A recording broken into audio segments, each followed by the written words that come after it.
I'm Alexander Tim, and I am part of the BA FFA chapter. We started a couple years ago to plant trees from seedlings, and we are now growing them up to sell.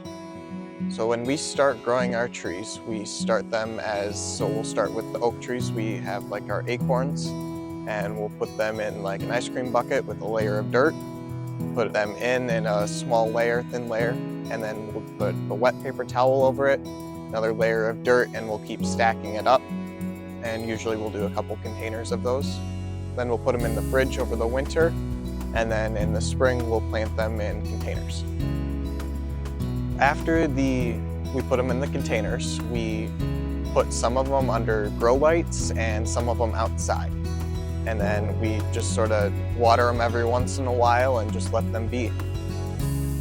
During the winter, if we have some leftover trees that we didn't sell, then we'll move them into our basement or our garage. And usually we'll do that right after the first snow. That way they fall into the hibernation, and then that way they'll sleep and we won't have to worry about them all winter. We have two main goals: bring the chestnut to Minnesota and start up the tree farm. Quite a few years ago, there was a Tim nursery, and my dad found this out and he told me, and I started really thinking that maybe we could start that up again with my grandpa and my dad.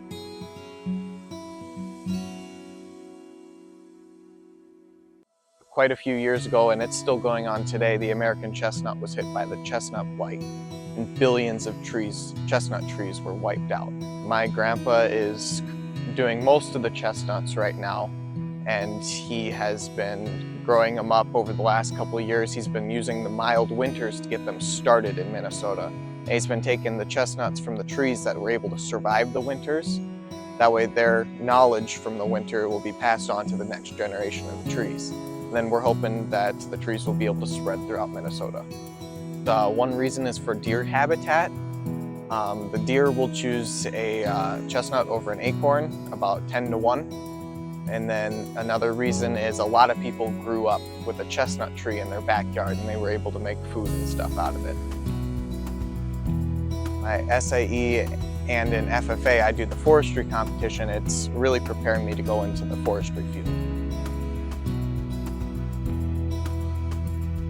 When I was younger, my dad always had us collect like apple seeds and acorns and such and on the ground with the acorns, and we'd just sort of plant them. I have 4 grown trees right now.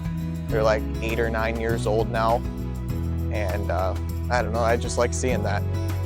Just something my dad did with his dad when he was younger, and now I gotta do it with my dad. It's not gonna hurt you to plant another tree in your yard. Planting something like an oak will live for a very, very long time. In fact, you'll never see it full grown. And that'd be something that your kids would be able to see eventually. And they'll say, my dad planted that.